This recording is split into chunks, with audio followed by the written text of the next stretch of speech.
Ya se ven conmigo a 1 Timoteo capítulo 3. 1 Timoteo 3.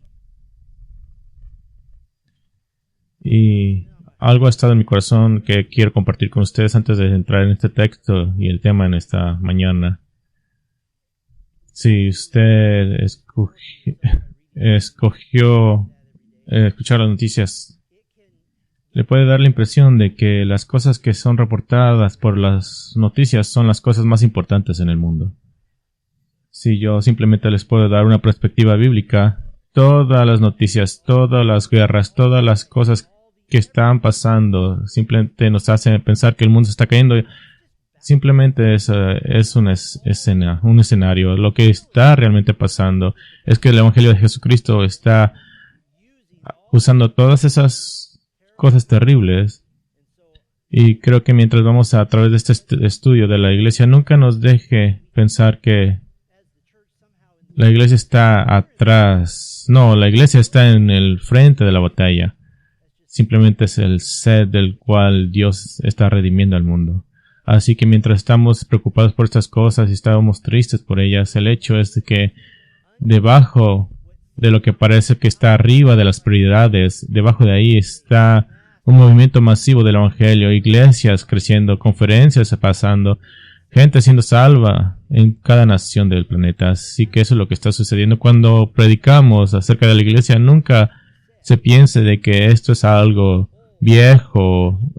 Esto es lo que está pasando el día de hoy. Esto es el frente de la batalla del Dios. Todas las noticias simplemente está atrás, no importa. Así que lo que estamos hablando el día de hoy es tan relevante como este momento. En 1 Timoteo 3 vamos a estar esto como nuestro texto acá. Y a medida que continuamos examinando la iglesia que honra a Cristo, hoy estaremos viendo a los ancianos de la iglesia. Y esta noche estaremos viendo a los diáconos de la iglesia. Así que mientras vas a ese texto de 1 Timoteo 3, vayamos en oración. Padre, venimos a ti esta mañana pidiéndote que nos ayudes a entender a la esposa de Cristo. La iglesia es muy amada para tu Hijo. Él dio su vida por nosotros. Y aún así tiene expectativas para nosotros. Nosotros debemos ser una iglesia que honra a Cristo. Y oro que en estos mensajes, en esta hora en particular, Señor, que tú pongas en nuestros corazones, que tú claves en nuestras mentes las verdades de lo que quiere decir ser una iglesia fiel, un líder de la iglesia fiel, un miembro de una iglesia fiel, y que nuestra fidelidad individual resulte en una iglesia fiel que es complaciente a nuestro Señor. Esa es nuestra meta. Simplemente queremos complacer a nuestro Señor. Que esta mañana sea una evidencia de eso para ti. Oramos en Cristo Jesús. Amén. Y en un mensaje anterior mencioné a un hombre llamado John Hooper. Él fue un monje católico, pero llegó a una fe genuina en Cristo durante el reinado de Enrique VIII en los 1500. Y él fue a Zurich, Suiza, y fue ahí para estudiar la Biblia, y regresó a Inglaterra en 1549 durante el reinado del rey Eduardo.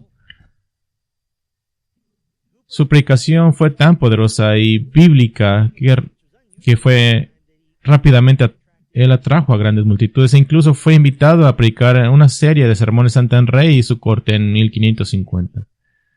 En 1551, Hooper se convirtió en obispo de Gloucester y vio que todos los ministros a su cargo eran generalmente un grupo de hombres terribles, eran hostiles y hombres malvados, eran hostiles a la doctrina de la gracia, ignorantes de las escrituras y estaban motivados principalmente por el dinero que recibían proveniente de la iglesia. Y Hooper vio que para la mayoría de ellos el ministerio era un trabajo fácil en el que fingían piedad. Por lo tanto, Hooper redactó unos 50 artículos sobre el carácter piadoso.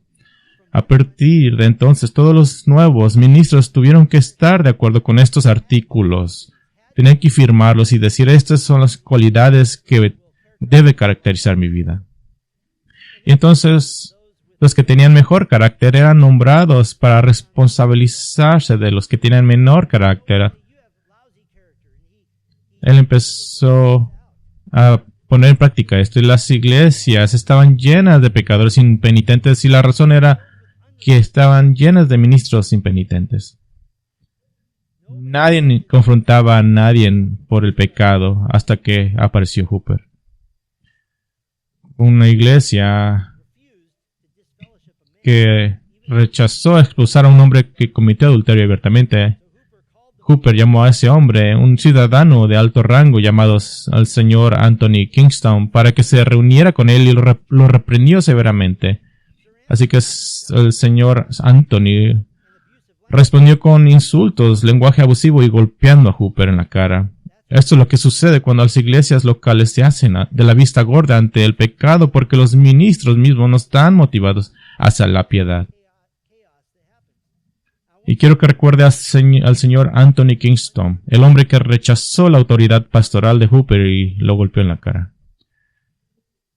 Y creo que el tema de los ancianos en la iglesia local es un tema importante en la vida de la iglesia. Es el asunto en el que la iglesia se sostiene. Ahora, ¿por qué deberías, como miembro de la iglesia, importarte el liderazgo de la iglesia? ¿Por qué te debería importar? Bueno, honestamente, rara vez he conocido a un cristiano que no se preocupe por los ancianos de la iglesia, el liderazgo de la iglesia. De la misma manera que los hijos de una familia anhelan padres estables y seguros, los creyentes genuinos en la iglesia anhelan un liderazgo que pastoree fielmente. Aquí hay varias razones por las que el liderazgo de la iglesia debería ser importante para usted. En primer lugar, los ancianos deben proporcionar seguridad espiritual. Seguridad espiritual. La seguridad espiritual se presenta en dos ámbitos, doctrinal y moral. La seguridad doctrinal se produce cuando los ancianos enseñan, dirigen y viven constantemente la sana doctrina. La seguridad moral viene cuando los ancianos no dejan que el pecado habitual reine sin control, lo que causa daño y dolor en la iglesia. Hablé con un pastor que se quejaba conmigo de que su iglesia se había salido de control, que no sabía dónde empezar la disciplina en la iglesia. Y dijo, creo que tendríamos que disciplinar 3/4 partes de la iglesia porque todos están robando en el trabajo, cometiendo adulterio. En segundo lugar, los ancianos deben proporcionar alimento espiritual. Jesús les dijo a Pedro 3 veces que alimentara, cuidara y pastoreara a las ovejas de su iglesia en Juan 21. Una iglesia puede tener programas ostentosos, música a todo volumen, frenesí emocional y marketing hábil, pero si no se sirve contenido ni carne teológica, la iglesia se convertirá en un restaurante aparentemente elegante, pero sin un chef calificado. En tercer lugar, por lo que es importante, es que los ancianos deben proporcionar dirección espiritual. Cada iglesia local tiene su sabor y singularidad particular. Estos lo establece en gran medida la dirigencia. Los líderes no calificados establecen direcciones que en última instancia dañan al cuerpo de Cristo. Los líderes calificados establecen direcciones que brindan oportunidades para el ministerio del Evangelio, el privilegio de que los miembros trabajen arduamente por el bien del Evangelio. Así que esto es importante para usted. Como los líderes van, así va la iglesia. 1 Timoteo 3:1. Vamos a usar este versículo como nuestro punto de partida. Palabra fiel es esta: si alguien aspira al cargo de obispo o supervisor, buena obra desea hacer. Este habla de un oficio. ¿Cuál es este oficio? Quiero hacer 5 preguntas para profundizar y mirar hace unos años prediqué 15 sermones acerca del ancianato, así que lo traté de hacer en un solo sermón. Primera pregunta, ¿quiénes son los ancianos? Las primeras 4 preguntas son fundamentales, la última tiene que ver con el corazón del anciano. Primera pregunta, ¿quiénes son los ancianos? La respuesta corta los ancianos son hombres calificados. No hombres como hombres sino hombres masculino. 1 Timoteo 3:2 da uno de los requisitos como el ser marido de una sola mujer. Literalmente un hombre de una sola mujer. Hombres no se califican a sí mismos. Un hombre no se levanta en la mañana y dice, creo que quiero ser anciano. No toman esta determinación acerca de sí mismos. Esta determinación es hecha por otros hombres que ya han sido calificados para el ministerio del Evangelio. 1 Timoteo 5:22 llama a esto la imposición de manos, el reconocimiento público de que un hombre ha sido calificado por otros. Ahora, ¿qué implica esta calificación? En primer lugar, implica haber tenido tu vida y tu capacidad siendo observada durante un largo periodo de tiempo implica un proceso de entrenamiento y prueba. Llegar a ser un pastor en la iglesia no viene por pertenecer al club cercano de los líderes, no es quien es amigo del pastor y ciertamente no es quien da mucho más dinero a la iglesia. Hay un don particular, una inclinación hacia el ancianato que no puede ser ignorada. Recientemente, Alexander Strauch, en la versión revisada de su obra clásica Biblical Eldership, escribió esto: los oficios de la iglesia de Dios no son posiciones honoríficas otorgadas a personas que han asistido fielmente a la iglesia o que son mayores en años. Tampoco son puestos en la junta directiva para ser ocupados por buenos amigos, donantes, adinerados o personalidades carismáticas. Tampoco son puestos que solo los graduados de seminario pueden ocupar. El oficio de anciano de la iglesia está abierto a todos los hombres que cumplan con los requisitos bíblicos. Por lo tanto, los ancianos son hombres calificados. Y dada nuestra cultura que nos rodea, ahora fuera y dentro de las paredes de tantas iglesias que rechazan la autoridad de las Escrituras, tengo que tomarme un momento para enfatizar los hombres calificados como del sexo masculino. Esto está claro en las Escrituras, pero no incluye varios conceptos erróneos comunes. Por ejemplo, el liderazgo masculino en la iglesia nunca se muestra en las Escrituras que exista porque los hombres son inherentemente más capaces. No es una declaración de que los hombres son más importantes para la iglesia que las mujeres. Y ciertamente no es porque el liderazgo masculino no está afirmando una posición discriminatoria creada por el hombre. Esta afirmación fue creada por Dios. La evidencia bíblica del liderazgo masculino en la iglesia es bastante abrumadora. Los apóstoles, los primeros líderes de la iglesia eran todos hombres. Cada palabra que se traduce como anciano en el Nuevo Testamento se traduce en la forma masculina. No hay un solo ejemplo en todo el Nuevo Testamento de una mujer que tenga un liderazgo espiritual sobre los hombres dentro de la iglesia. Todo escritor de la Escritura es hombre. Esto es importante porque Dios diseñó el liderazgo espiritual para que viniera de los hombres. Cada profeta comisionado por Dios para representar autoritativamente en el Antiguo Testamento era un hombre. Cada sacerdote en el Antiguo Testamento era un hombre. Ahora, aquí está el argumento que se hace contra el liderazgo masculino. Dicen, bueno, 5 mujeres en el Antiguo Testamento son etiquetadas como profetas o profetisas. Bueno, vamos a mirarlas. Miriam, en Éxodo 15:20, tenía el papel de guiar espiritualmente a las mujeres de Israel, no a toda la nación. Débora, en Jueces 4, era mucho más un líder político que una representante de Dios y funcionaba junto a Barak, comandante del ejército. Hulda, en 2 de Reyes 22:14, le da un mensaje al Dios al rey de Israel. Esto no se puede extrapolar a que las mujeres son ordenadas al ministerio evangélico. Nodías, en Nehemías 6:14, era una profetisa autoproclamada que en realidad se oponía a Nehemías y se oponía a la obra de Dios de reconstruir a Jerusalén. Y la profetisa de Isaías 8:3 es potencialmente simplemente la esposa de Isaías, similar a decir la esposa del pastor. En el Nuevo Testamento, Ana es llamada profetisa en Lucas 2:36, pero de ninguna manera está guiando al pueblo de Dios. Ella simplemente estaba esperando y hablando a otros acerca de Cristo.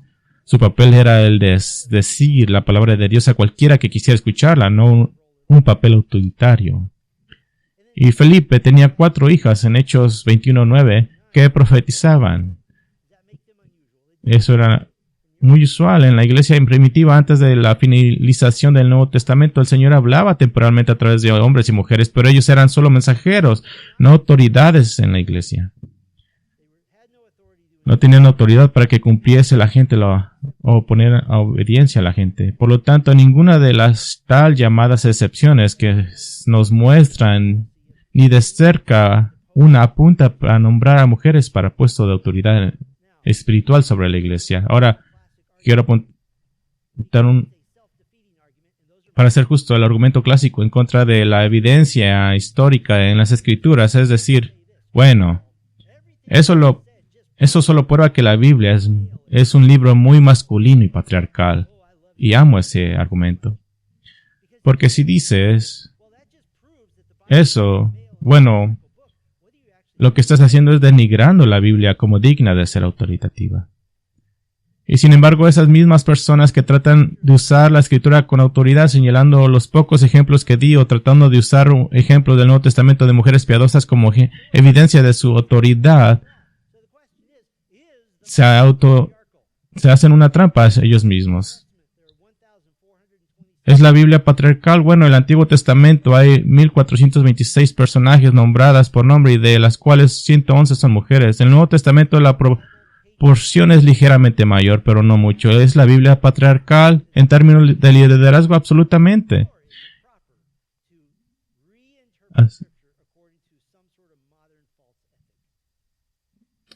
O te sometes a la Escritura porque es la palabra de Dios, o la rechazas, pero no hay en medio. Y ni siquiera hemos cubierto los mandamientos reales de las Escrituras. 1 Timoteo 2:12 dice, pero no permito que la mujer enseñe ni ejerza autoridad sobre el hombre, sino que permanezca callada. No se trata de una excepción cultural. Muchos dicen, bueno, esa es la situación de Éfeso. No. Viene del orden de la creación. El siguiente verso dice, porque Adán fue el primero en ser formado y luego Eva. Pablo mandó en 1 Corintios 14:33, Dios no es un Dios de confusión, sino de paz. Como en todas las iglesias de los santos, las mujeres deben guardar silencio en la iglesia porque no se les permite hablar, sino que deben sujetarse. Esto no es la idea de estar calladas literalmente, sino de no tomar cargo. Tanto Tito 1:6 como 1 Timoteo 3:12 se enumeran al ancianato como a marido de una sola mujer. Todos los pronombres en 1 Timoteo 3 que se refieren a los ancianos son masculinos. Él debe guiar, él debe cuidar de la iglesia. Versículo 5, él no debe ser nuevo converso. Versículo 6, él debe tener una buena reputación. Versículo 7, para que él no caiga en aprobio. La evidencia es abrumadora. Ahora, encuentro esto tan reconfortante. ¿Por qué? Porque como cristianos pasamos nuestras vidas como cristianos tratando de determinar la voluntad de Dios en áreas que son difíciles y un poco grises. Por lo tanto, cuando la tenemos tan clara ante nuestras narices, es un deleite saber que conocemos el plan de Dios. Y rechazar esto es realmente creer que tu plan es mejor que el de Dios. Eso es solo. Y que no puede haber contentamiento, ni gozo, ni deleite en esto. Así que, ¿quiénes son los pastores? Son hombres calificados. Segunda pregunta. ¿Cómo se les llama a los pastores? ¿Cómo se les llama a los pastores? Respuesta corta, ancianos, presbíteros y pastores subsupervisores. Es la misma palabra. Ancianos, presbíteros y pastores subsupervisores. Anciano, la obtenemos esa palabra la palabra griega presbúteros, usada casi 70 veces en el Nuevo Testamento. Y es posible que escuches la palabra presbítero o presbiteriano aquí, que simplemente señala la forma de liderazgo de una iglesia. Supervisores. La traducción anterior usaba el término obispo. Episcopos.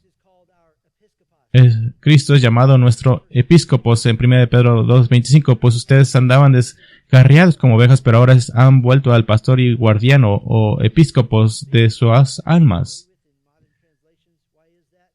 ¿Por qué se usaba el término obispo en las traducciones más antiguas, especialmente en la Reina Valera?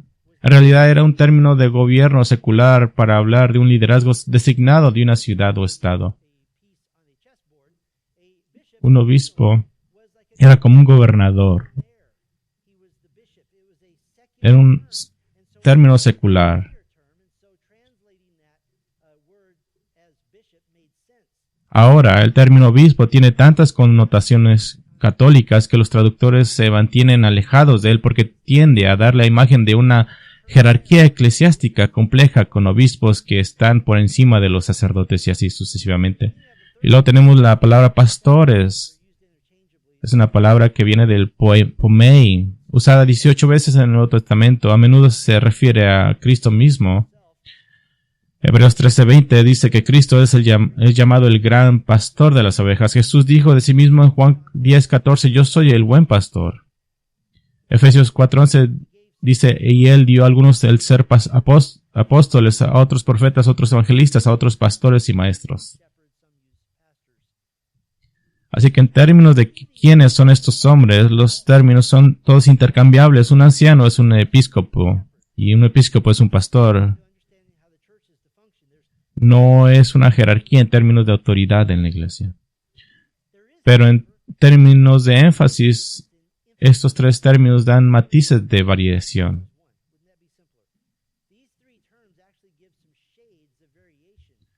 Ancianos, presbíteros, enfatiza el carácter del hombre. ¿Qué tipo de hombre es él? ¿Qué maduro es él? ¿Cuáles son sus características? ¿Qué bien maneja su vida?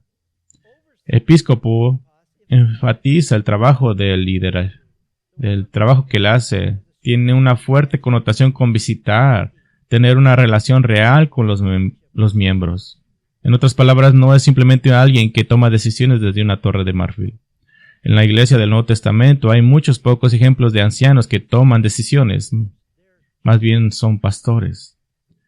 Y pastor, poimen, enfatiza el trabajo de protección espiritual al alimentar la palabra de Dios y refutar a aquellos que la contradicen.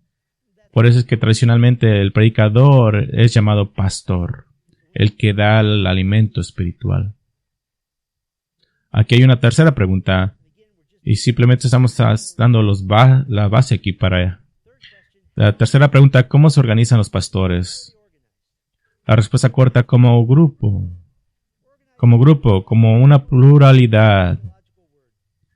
El Nuevo Testamento muestra claramente que el liderazgo de ancianos es un trabajo de grupo. Cada uno de los usos de presbíteros anciano en el Nuevo Testamento, con la excepción de Juan, que se llama a sí mismo anciano, y Pedro, que se llama a sí mismo anciano, es plural. Hay un énfasis en un grupo. El Nuevo Testamento no menciona a una congregación de un solo pastor. No significa que no existieran, especialmente en una iglesia en desarrollo como la iglesia de Creta. Pero esa definición no es la norma ni la meta a largo plazo de una iglesia local. Se dice que las iglesias de Apocalipsis 2:3 tenían un ángel, un mensajero humano para la iglesia, pero eso no prueba una iglesia gobernada por un solo anciano. Más bien es evidencia de un líder entre iguales, que es el principal responsable de la enseñanza y el contenido del discipulado.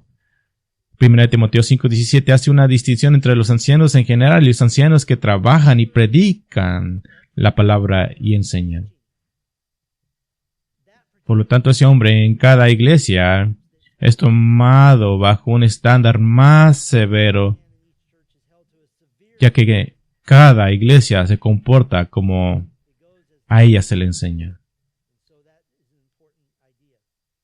También podemos considerar el ejemplo de la iglesia de Antioquía, en la que Barnabas, Simeón, Lucio, Manaén y Saulo, Pablo, aparecen como los ancianos de la iglesia. Hebreos 13:17 le dice a la iglesia que obedezca a sus líderes, plural. 1 Tesalonicenses 5:12 al 13 dice que conozcamos y amemos a los, plural, que trabajan entre vosotros y os guían en el Señor y os amonestan. Así que es un grupo de hombres. Y es una dinámica temerosa y maravillosa al mismo tiempo, porque es un grupo de hombres pecadores que pecan, y hay tentaciones para una pluralidad de hombres. Déjenme darle algunas tentaciones. Está la tentación de ser un modelo político o corporativo de un cuerpo de hombres con derecho a voto. ¿Qué quiere decir eso? Los ancianos que son políticos, dice, este anciano representa a este grupo de personas que él quiere. Y ese no es el modelo, no es un gobierno representativo o el modelo corporativo.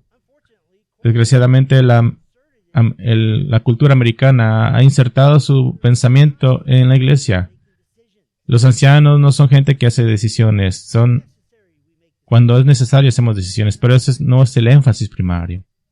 Luchamos por la unidad tanto como se pueda, lo que significa aprender a aceptar las opiniones de los demás, pero no somos una corporación ni un partido político. Hay otra tentación. La tentación de ver la discusión como un medio para formar una posición bíblica. Y voy a ser muy técnico aquí, pero quiero que entiendan esto. La tentación de ver la discusión como un medio para formar una posición bíblica. Todos los ministerios y todas las decisiones deben ser una base de tener una base en las escrituras. Decimos como ancianos, todo en la Biblia que hacemos debemos de poder responder por qué hacemos lo que hacemos, ir a la Biblia. No solo rozando un par de textos de aquí y allá para respaldar algo que en realidad es solo una preferencia personal. Y he tenido la oportunidad, por la gracia de Dios, de interactuar con varias iglesias. El anciano típico de la iglesia generalmente cree que si hablan acerca de algo, eso lo hace correcto. No es como haces una posición bíblica. Déjame darte un ejemplo. Un anciano viene a la iglesia y dice, la iglesia debe tener pastoras, porque Gálatas 3:28 dice que no hay varón ni mujer, porque todos somos uno en Cristo. Si es el hombre que habla más fuerte o los demás no quieren ser confrontativos, puede llegarse a la postura de una iglesia. Pero el resto del versículo en Gálatas dice que no hay judío ni griego, ni esclavo ni libre, ni varón ni mujer, porque todos son unos en Cristo. Pablo no estaba erradicando la diferencia, estaba argumentando en contra de cualquier clase de persona que tenía una mejor oportunidad de llegar a la salvación. No importa quién eres, tú puedes llegar a la salvación. Los ancianos pueden llegar a una decisión unánime y estar completamente equivocados por unanimidad. Solo miren a cualquier iglesia que es en la que todos los líderes han estado de acuerdo con algo pecaminoso. Solo porque ocurrió una discusión y esa discusión guió a la iglesia en cierta dirección, eso no es garantía de que sea la dirección correcta. La discusión no forma una posición bíblica. El estudio de la palabra de Dios hace eso. Debemos de tener un respaldo bíblico. Ahí está la tercera tentación, la tentación de sumir a la iglesia en la inactividad. La tentación de sumir a la iglesia en la inactividad. Los ancianos pueden llegar a estar atrincherados al hablar todo hasta la muerte y tener que tomar todas las decisiones juntos en lugar de decidir quién va a tomar la decisión. Una congregación puede sufrir debido a la inacción de un anciano estancado, uno que está desorganizado y sin sentido. No podemos tomar todas las decisiones a nivel de los ancianos. Irónicamente, cuando vas por ese camino, terminas haciendo mucho menos porque los ancianos pasan tiempo de reunión hablando sin cesar sobre cosas que simplemente necesitan una decisión razonable. A veces se toman 6 a 7 horas en juntas y solamente han tomado 2 decisiones. En nuestro ancianato, nos esforzamos mucho por asegurarnos de que el anciano de un ministerio en particular realmente tome la decisión final sobre las cosas en ese ministerio. Similarmente, otra tentación es la tentación de estar más ocupados con el hablar que con el hacer. Creo que esto es un problema en la iglesia. Los ancianos deben ser obreros, aquellos que están haciendo las tareas involucradas con el pastoreo del pueblo de Dios. Los ancianos deben ser hacedores de discípulos, deben estar volcados en la vida de los demás, no tomando solamente decisiones en nombre de otros que realmente están haciendo un trabajo. Ahora, hay grandes ventajas de una pluralidad de ancianos. La primera es que hay una división de deberes solo porque tenemos una pluralidad de ancianos que puedo dedicar el 75% de mi tiempo al estudio y la presentación de la palabra de Dios. Y debido a esos hombres. Y de la misma manera, debido a que estoy cubriendo la mayor parte de ese deber, tantas otras cosas pueden ser cubiertas por los ancianos que a su vez utilizan a nuestros diáconos, quienes a su vez utilizan a todos ustedes. Hay otra ventaja, equilibra la fortaleza y las debilidades. Equilibra las fortalezas y las debilidades. Todos los ancianos tienen áreas en las que son más fuertes y más débiles. Reconocer esas fortalezas y debilidades y beneficiarse de las asignaciones de responsabilidades en consecuencia es muy útil. Como ancianos tratamos de conocernos unos a otros y asignar responsabilidades basadas en el interés y los dones. Y verdaderamente encontramos gozo en esto cuando nos damos responsabilidades unos a otros porque sabemos que tal persona es el mejor hombre para el trabajo. Eso es un verdadero gozo y deleite. También está la ventaja de la contención del orgullo. La contención del orgullo. Los pastores solitarios sin responsabilidad pueden desarrollar una enfermedad llamada millosis. La hinchazón del ego, del mí, del yo, basada en la opinión continuamente indiscutida de uno mismo. También está otra ventaja, la alegría de compartir juntos los triunfos y las penas. La alegría de compartir juntos los triunfos y las penas. Los problemas más importantes en la iglesia son compartidos colectivamente por los ancianos y es un gozo y una ayuda estar allí con y para los demás. El ministerio es un gozo tremendo y puede ser una carga pesada. No solo las situaciones ministeriales negativas, pero el puro pensamiento de que estamos pastoreando las almas eternas de hombres y mujeres es pesado y trascendental. Y hay un tesoro de sabiduría colectiva. Es una dinámica tremenda ejecutar una idea o una dirección por parte de todos los ancianos y obtener retroalimentación o confirmación puede salvarlo a uno de un error costoso. Y no quiero ser pragmático y decir porque hay una ventaja de pluralidad, es por eso que es bueno. Y no me dieron nada de dinero por decir esto. Ustedes tienen buenos ancianos, hombres piadosos que les importa cada palabra que estoy diciendo. Hay una cuarta pregunta. ¿Cómo se seleccionan a los ancianos? Mi oración es que en otras iglesias puedan mirar este mensaje y les sea de ayuda. Pero hay dos factores a considerar en la selección de ancianos. Primero, el Espíritu Santo, en última instancia, es quien elige a los ancianos. El Espíritu Santo es quien elige. En el discurso de Pablo a los ancianos de la iglesia de Éfeso afirma que el Espíritu Santo os ha hecho obispos. Ahora, para ser claro, esto no es una garantía de infalibilidad o incluso de efectividad. Incluso dice que de este grupo de hombres surgirán algunos para dañar a la iglesia. Un anciano descalificado, tal vez uno que nunca estuvo realmente calificado en primer lugar, debe ser removido e incluso públicamente si es necesario, de acuerdo con 1 Timoteo 5:20. Pero así como Pablo afirma en Romanos 13 que las autoridades gobernantes son colocadas por Dios, ya sean buenas o malas, así también lo son los ancianos colocados por el Espíritu Santo. Por eso debemos cuidar lo que decimos de los ancianos, aun cuando estemos en desacuerdo con ellos. El segundo factor son las cualificaciones de los ancianos.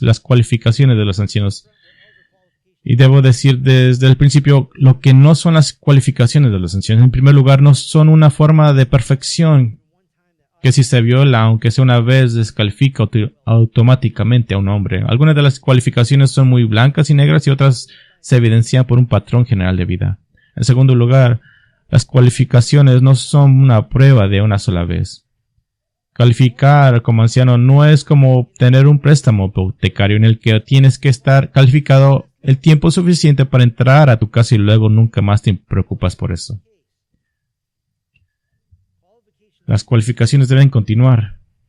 Curiosamente, los requisitos constituyen la discusión principal sobre el liderazgo de ancianos en el Nuevo Testamento.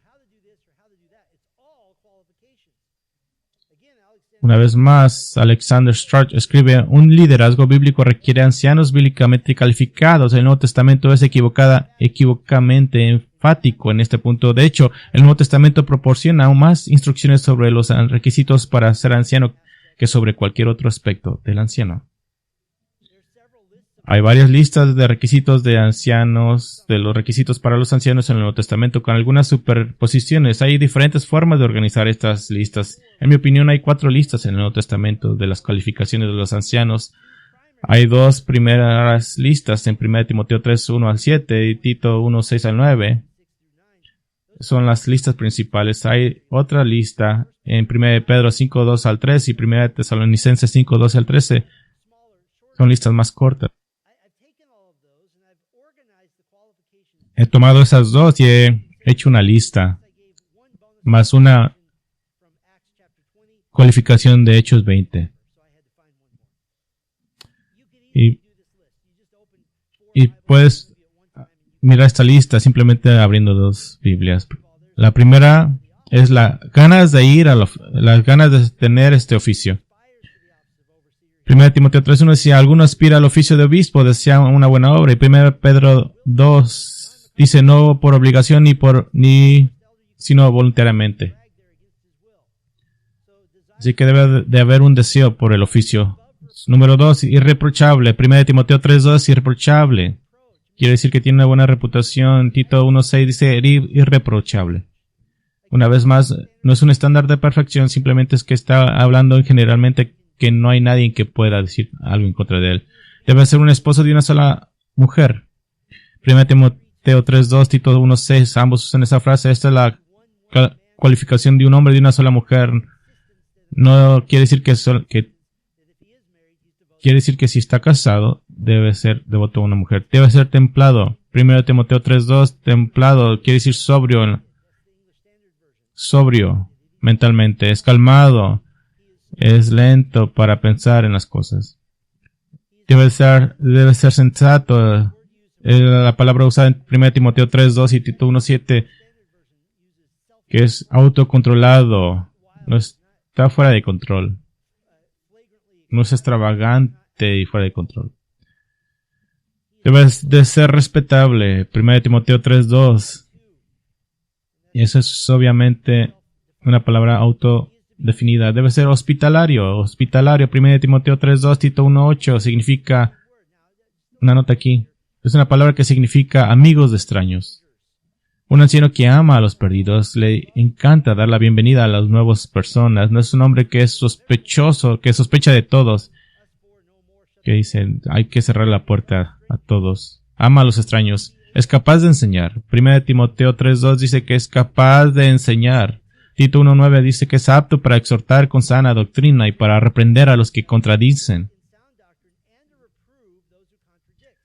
Capaz de enseñar tiene entonces tanto un elemento de enseñanza positiva como un elemento de reprensión defensiva de la mala doctrina. Capaz de enseñar no está hablando tanto de la capacidad de hablar en público, sino del conocimiento de la palabra. Pablo distingue a los ancianos que ponen el esfuerzo principal en la predicación y la enseñanza en 1 Timoteo 5:17. No es un borracho. 1 Timoteo 3:3 dice que no sea un borracho. Tito 1:7 no adicto al vino. También me gustaría señalar el consejo de Proverbios 31:4-7 que aconseja encarecidamente que la bebida no es para los líderes de los hombres. Hay mucho que arriesgar. No debe ser violento. 1 Timoteo 3:3 y Tito 1:7 dice no pendenciero. Tal vez un pleitista, pues. Y tal vez diga, ¿cómo es de que ponen eso? Bueno, he escuchado de ancianos que se golpean y han tenido pleitos entre ellos. Ya son descalificados. Debe ser amable. 1 Timoteo 3:3 dice, usa la palabra considerado.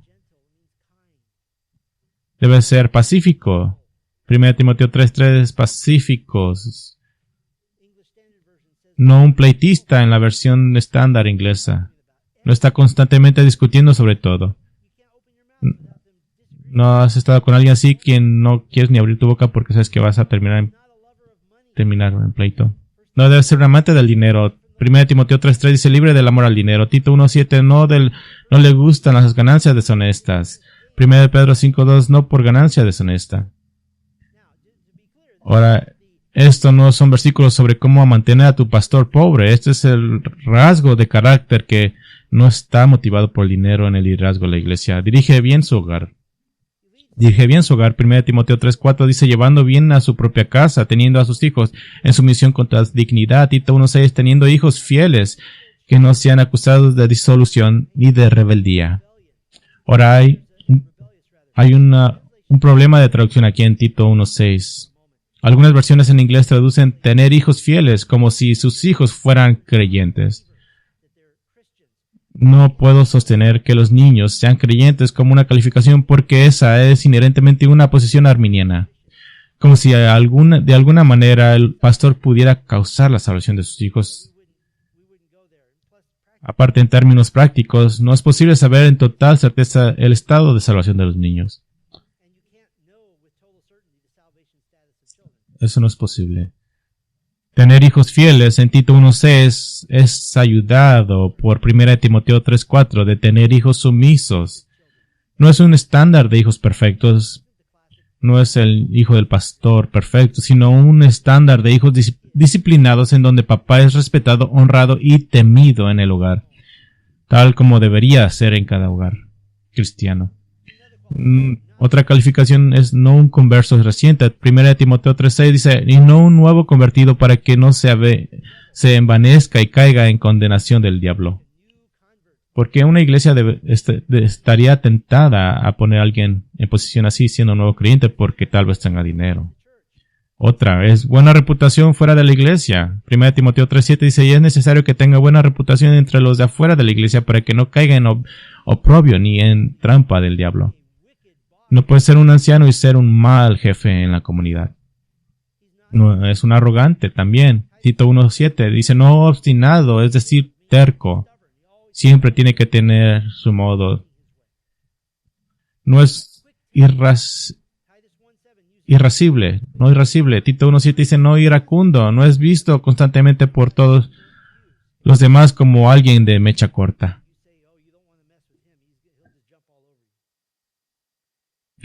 Ama la bondad, tiene que amar la bondad. Tito 1:8 dice, amador del bien. Hay una bondad en él que él desea para la iglesia. Es calificado porque es justo.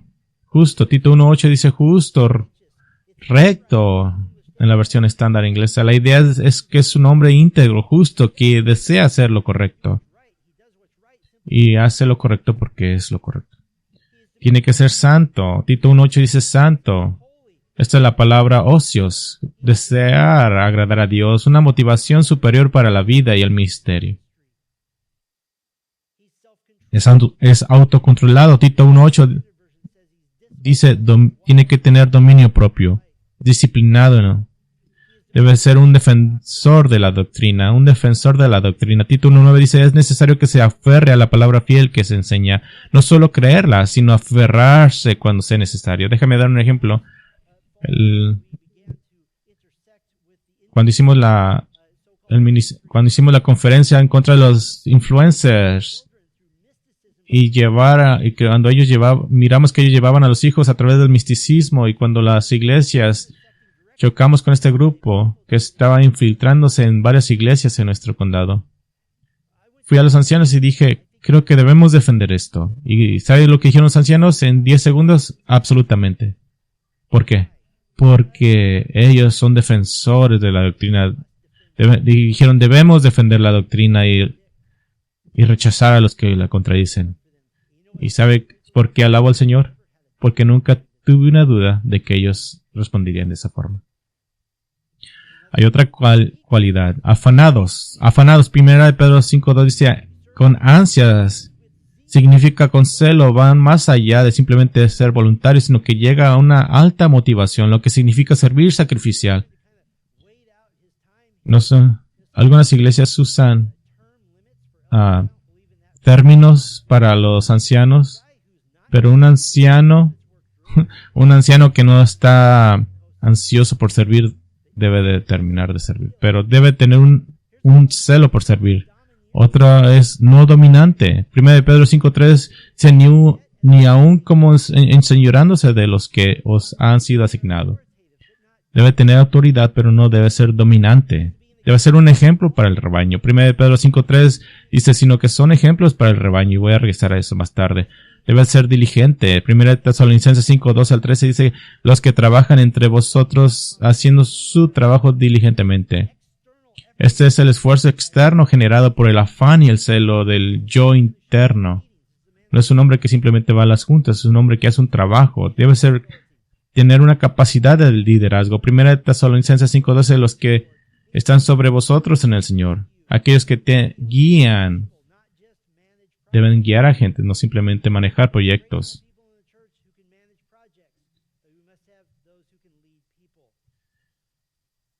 no es alguien que quiere complacer a todos. No es alguien que quiere complacer a todos. Primera de Tesalonicenses 5:12 dice: los que los instruyen o amonestan. Amonestar o instruir significa todo, desde instruir hasta corregir, advertir y reprender.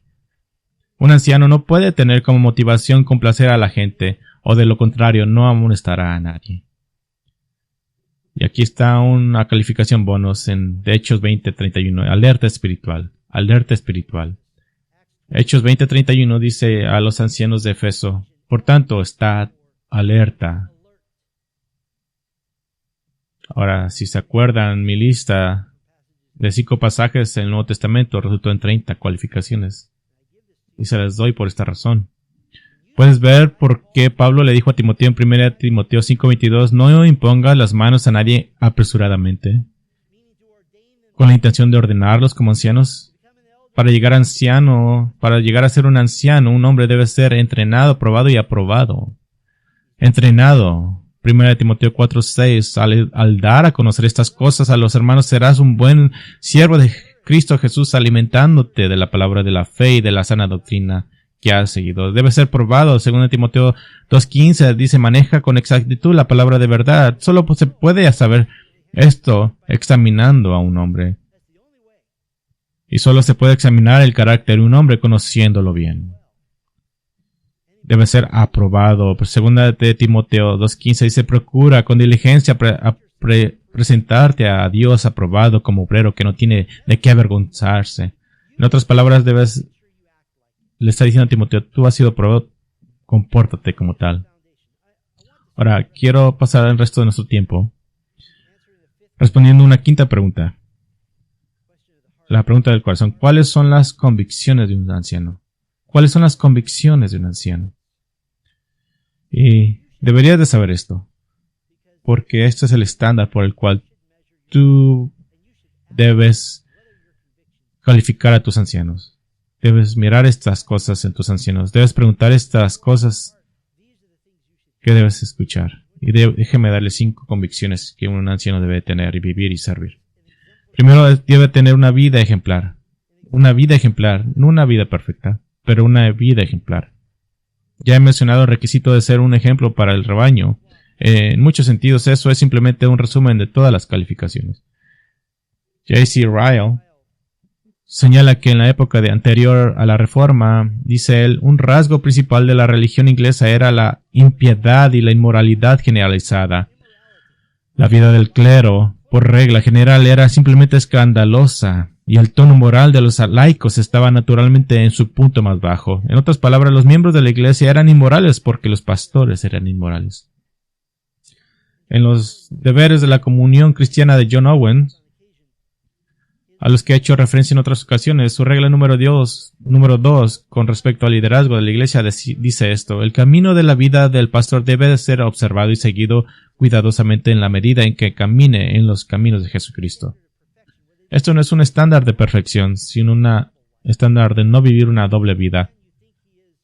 Un hombre que miras en la iglesia debe ser igual en todas las áreas de su vida. Hay una segunda convicción. La llamé una humildad gozosa. Una humildad gozosa. Los arrogantes no tienen un lugar en la iglesia. El pastor Dave Harvey ha contribuido con un excelente libro sobre el tema del ancianato, llamado El principio de pluralidad: cómo construir y mantener un equipo de liderazgo de la iglesia. Y proporciona una perspectiva refrescante al área del liderazgo de la Biblia. Harvey señala que hay muchos obstáculos para un gozoso liderazgo de los ancianos en la iglesia, dice: las culturas eclesiásticas a veces están marcadas por la rivalidad, la autoprotección y la agenda contrapuesta. Pero en su capítulo sobre el gozo de los ancianos en la iglesia señala 2 dinámicas que pueden hacer que un anciano lleno de gozo guíe bien a toda una iglesia. Primero, ofrece la alegría de rendirse. Harvey describe esto como el gozo que experimenta un anciano cuando todos se esfuerzan por ser humildes, basándose en Filipenses 2:3, que dice: sin hacer nada por ambición egoísta ni por vanagloria, sino con humildad de ánimo, considerándose los unos a los otros como más importante que los mismos. Déjeme darle una ilustración. Y no me levanten la mano si es usted esta persona. Algunos de ustedes crecieron en casas donde el papá y la mamá se gritan detrás de puertas y eso causa mucho estrés. ¿Ustedes quieren algo similar donde los ancianos están gritando dentro de un cuarto a puertas cerradas? No. Estoy gozoso de que tenemos ancianos que están dispuestos a someterse unos a otros y ¿qué causa eso? Eso se refleja en toda la iglesia.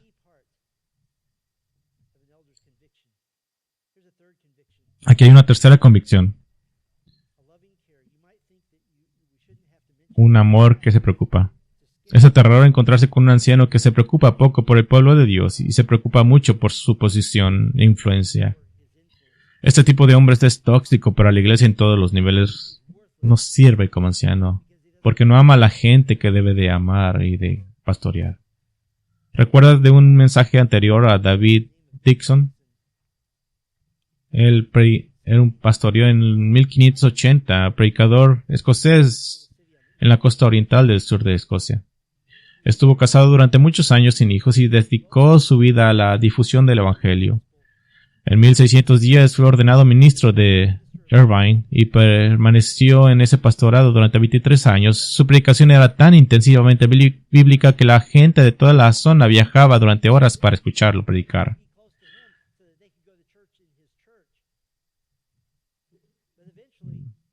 Pero después se retiró y se convirtió en un profesor de seminario, profesor de teología. Pero quienes lo conocían dijeron que cayó en dulzura y en fuerza, que había cambiado. Todavía estaba predicando, pero no tenía interacción regular con los miembros de la iglesia, ya que su tiempo lo pasaba en el seminario. Incluso le tomaba mucho más tiempo preparar sermones que en el pasado, porque se sentía desconectado con el cuerpo de Cristo. Y uno de sus amigos le preguntó acerca de esto y él dijo que perdió de 3 partes de esa hermandad que según dijo él que se beneficiaba enormemente de su ministerio. En primer lugar, echaba de menos las conversaciones e interacciones con su gente. En segundo lugar, no escuchaba hablar de sus necesidades espirituales. En tercer lugar, echaba de menos el aliento que recibía de las congregaciones. Específicamente para los predicadores, esa es ciertamente una buena lección de que la predicación que está separada de la interacción con el pueblo de Dios es hueca y está desconectada de la iglesia. Pero en general, para los ancianos esto es un tremendo recordatorio y de una motivación apropiada para el liderazgo de ancianos, un cuidado genuino, sincero y amoroso por el pueblo de Dios.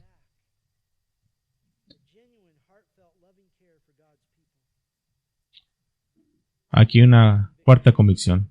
Una autoridad valiente. Una autoridad valiente.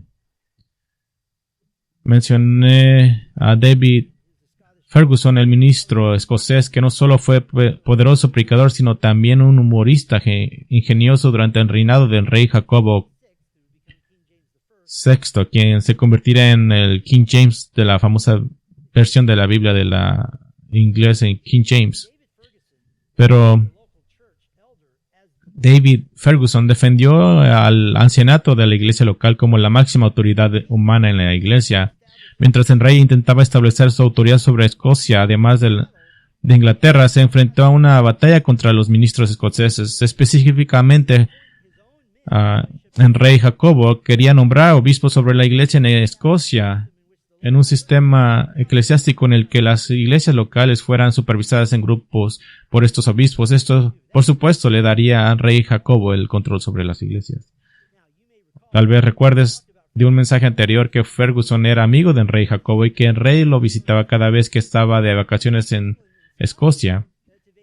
Y el rey disfrutaba la compañía y el ingenio de Ferguson. Ferguson fue quien bromeó con el rey después de que un terremoto local azotara la finca de donde se alojaba el rey. El rey le preguntó a Ferguson al respecto más tarde del por qué solo la casa del rey había sido sacudida. Y el señor Ferguson le respondió: ¿por qué no ha de mecer el diablo a sus propios bebés? Pero en una ocasión más seria, el rey le preguntó a Ferguson por qué no debía establecer sus propios obispos en Escocia, como lo había hecho en Inglaterra. Ferguson le respondió: sí, señor, podéis tener obispos aquí, pero debéis acordaros de hacernos a todos iguales. Haznos a todos obispos, o nunca nos contentarás, porque si ponéis 10 o 12 o colimbos sobre las cabezas de los hombres honrados para derribaros, y les dais en renta o salario más de miles que los hombres honrados tienen cientos, nunca estaremos contentos. Somos los obispos de Pablo, los obispos de Cristo. Sosténganos como somos. La autoridad de los ancianos será lo suficiente importante como para que Ferguson se enfrentara al propio rey. Cuando un anciano rechaza pelear la buena batalla con la palabra de Dios, ha cedido al diablo. Aquí hay una quinta convicción. Y cerraré con esto. Una determinación sacrificial. Una determinación sacrificial. Una mentalidad celestial total. Una determinación sacrificial en el ministerio se asocia tradicionalmente con los pastores pagados. Pero todos los ancianos de la iglesia local también deben tener esta convicción. Quiero regresar a John Hooper desde el principio de este mensaje. Hooper solo fue obispo de Leicester durante 2 cortos años y logró cambiar por completo la ética y las normas de los ministros.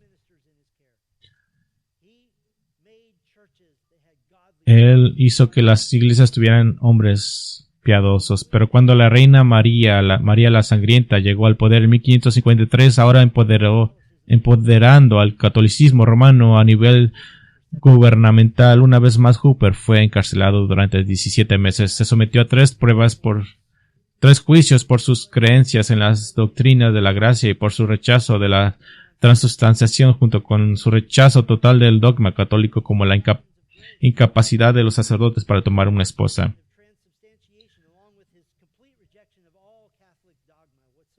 El gobierno local, bajo las órdenes de la reina y de la iglesia católica, pensó que humillarían a Hooper, condenándolo a morir quemado en su propia ciudad.